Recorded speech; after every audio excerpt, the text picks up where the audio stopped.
Imagine your head in the jaws of an alligator. With a bite force of 2,000 psi, one of the highest on the planet, it could squish you like toffee. That almost happened to Juan Verde when he found himself in the jaws of an alligator while swimming in Lake Sasa, Florida. Had it not been for the triathlete's quick thinking and will to survive, his head would have become peanut butter. Fortunately, Juan escaped, but not before the alligator chomped down, punctured his brain, and snapped his jaw open. This is the story of how Juan Verde survived a gory alligator attack. But first, hit that notification and subscribe to this channel. This is Fierce. When 34-year-old Juan Verde woke up on August 3, 2022, all he could think of was the promotional video he was about to make for his company DefeatX. Juan, an experienced triathlete, a former U.S. Air Force pararescue man, paramedic, and firefighter, was in his prime. It would be an exciting day for him. A member of the Oldsmar Fire Department, Juan was shooting an instructional video which included hiking and swimming in Lake Sasa near Tampa. What he didn't bargain for was 12 feet of prehistoric fury that was about to ruin his day. When living in the Sunshine State and sharing a habitat with 1.3 million alligators, you just have to be careful. Alligators can be deadly, and Juan knew the risks. For someone as fit and strong as Juan, swimming in the lake doing his thing would be a cinch. He and Matt, his new videographer, had already scouted around. There was no sight of alligators anywhere. Moreover, a lot was at stake. DefeatX needed some serious promotion.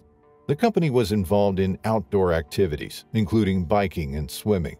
Its videos starring Juan raised money for charities, including cancer research. Juan has done countless videos taking part in multiple outdoor races, including triathlons. It was all very typical. When Juan and Matt arrived at Lake Sasa, they reviewed their sequences and the various shots that needed capturing. The lake was clear. The weather was good too. Matt would be shooting with his drone, a decision that would lead to a dramatic capture of the attack instead. Matt decided he wanted to shoot the filming sequence first. Juan got ready for the shoot. He was an Ironman, a seasoned triathlete with several races under his belt. Moreover, he was a strong swimmer, and he had spent countless hours in the water. It was then 2 p.m. There was just Matt and his drone. No support team, no kayak team in the water, and no safety elements. Throwing caution to the winds, Juan dove into the water. Everything was going perfectly. Juan was in his element in the water, and Matt was busy navigating the drone overhead a distance away. Suddenly, 350 yards into the swim, Matt saw something on the screen approaching Juan. His jaw dropped, and at that moment, he was consumed with fear. He knew exactly what it was, yet he just could not warn Juan. It was a giant alligator. It was 12 feet at least, and it was speeding toward Juan like a torpedo. Juan couldn't see a thing and kept on swimming toward the reptile. The gator attacked his head, and as Juan recalled, I felt the equivalent of a telephone pole hit my face. In that split second, Juan didn't know what hit him until his stroke moved forward and he felt teeth, scales, and a huge snout. The reptile instantly clamped its teeth down on Juan. That was when he knew it was an alligator. Fear gripped him, but his instinct was to fight. The alligator was so fast that Juan's head and chest were already inside its mouth. It was a female, and if she was nesting, things were even worse. It made the gator even more aggressive, and when you're up against a monster like that, your chances are slim. It seemed at that moment everything occurred in slow motion.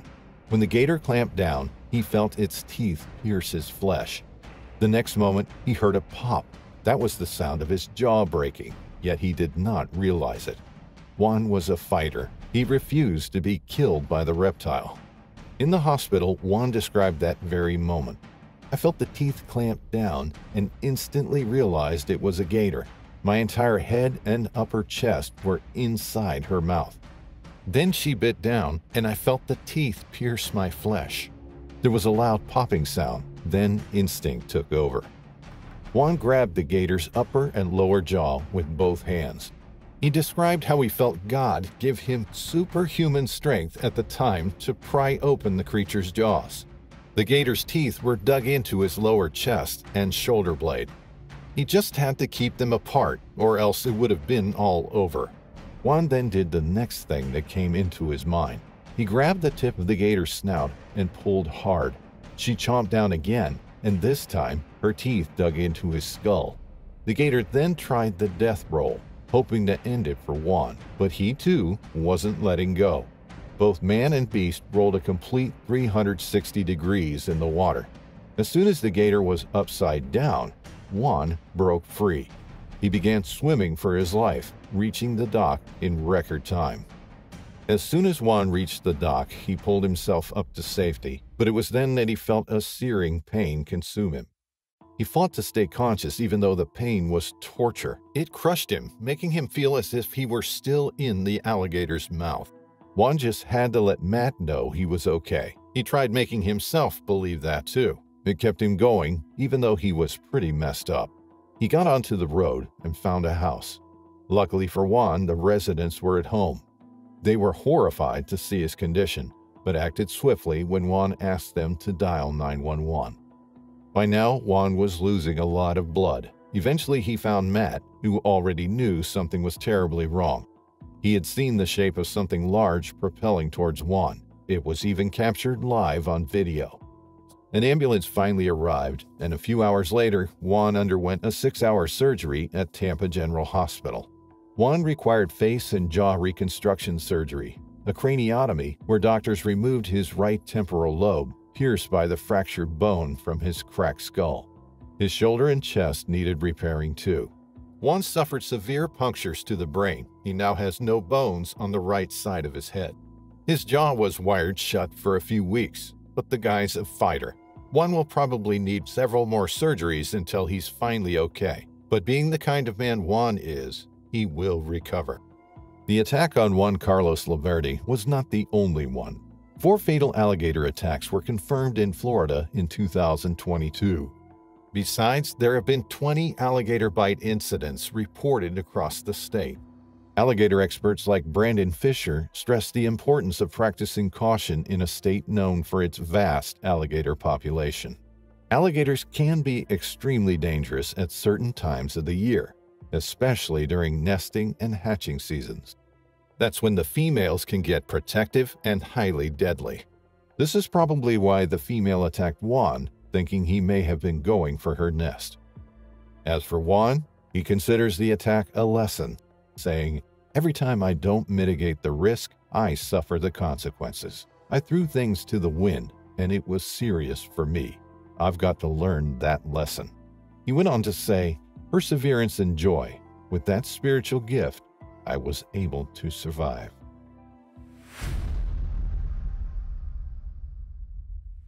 Keen surfer and diver Marcus McGowan was at home in the water.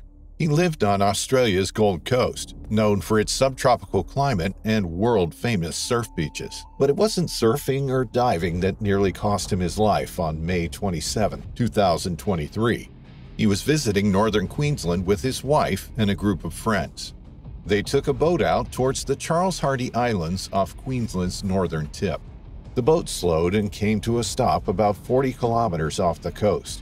It was a well-known diving spot, perfect for spotting some of Australia's incredible marine life. But instead of diving, this time Marcus was snorkeling.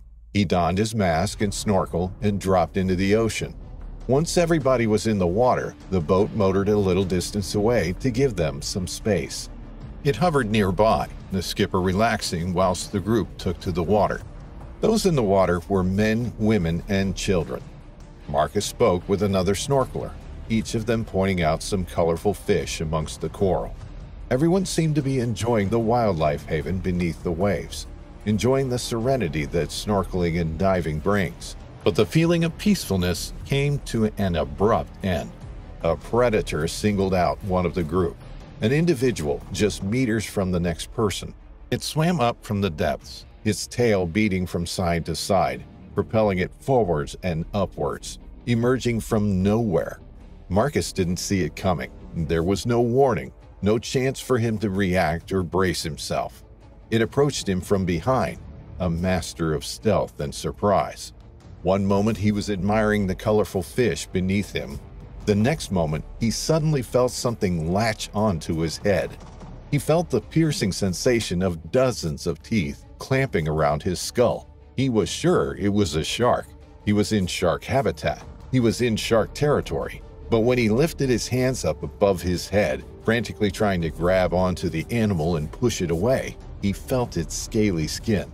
This was no shark. This was a saltwater crocodile, one of 100,000 that call Australia home. These huge reptiles, which can grow up to 6 meters or 20 feet in length, inhabit Australia's rivers, estuaries, and coastal seas. But it was shocking to come across one that day. An encounter like that is not something you expect to happen out in the open water while snorkeling with your friends. Crocodile attacks at sea aren't common. They are few and far between. Marcus grabbed the crocodile's jaws. He could feel the pressure building as it bit down on him. He couldn't see a thing. It was dark. He was disoriented. His mask had slipped from his face. He was battling blind. He felt for the jaws and gripped the upper jaw with one hand and the lower jaw with the other. Then, summoning all his strength, he pulled the jaws apart. He only needed to pry them open enough to pull his head out. If he could just hold his breath a little longer, if he could just open them a few centimeters, then he'd be free. Miraculously, it worked. Marcus managed to open the crocodile's jaws just enough for him to pull his head out. He jerked his head away from the fearsome teeth and gasped for air above the surface. He tried to swim away as quickly as he could, back to the boat, but the crocodile hadn't finished with him yet. Marcus didn't get a look at the reptile, but he reckoned it was a juvenile measuring 2 or 3 meters long. Even so, it was big enough and powerful enough to kill a man, and it came back for more. He watched in horror as the crocodile swam at him again, its jaws opening as it came in for the kill, trying once more to grab its prey, pull it underwater, and drown it.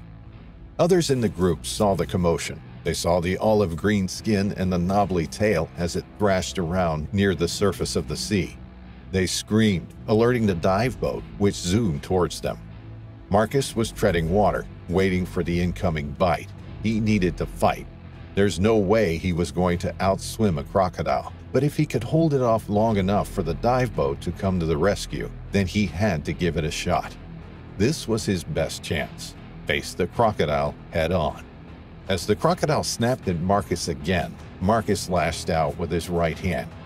He tried to fend the animal off, pushing it away at the last second, but the crocodile snapped its jaws and bit Marcus on the hand. It didn't have a secure grip on him and immediately let go, hoping to come back for a third time and get a better purchase of its prey. Marcus cried out to the boat as the crew came in to pick the group up. When they realized what was happening, they leaned over the side of the boat and hauled Marcus aboard. The whole group made a dash for the boat. Marcus was lucky to have made it out alive. The children who were also in the group were also lucky not to have been attacked. It may have been a very different ending for any one of them. They were considerably smaller than a full-grown man and may have been a much easier target for the juvenile Salty.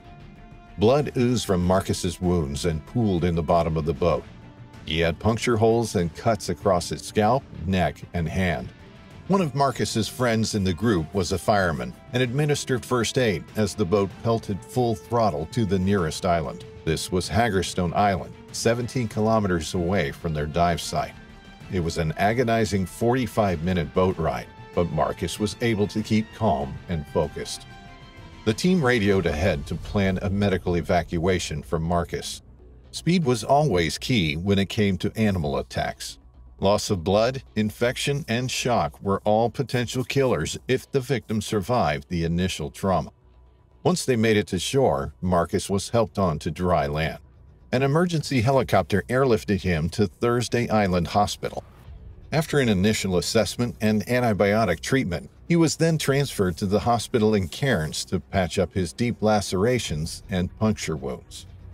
Marcus was the 5th person to be attacked by a crocodile this year in that region. Of the previous 4 attacks, 1 was fatal. Experts have realized that more often than not, crocodiles release their victims if they put up a fight. It seems to scare them. Humans aren't their typical prey, and they won't be used to handling humans in the same way as other animals. Certainly, having their jaws pried open is not something they'd be used to. Marcus holds no grudge against the crocodile.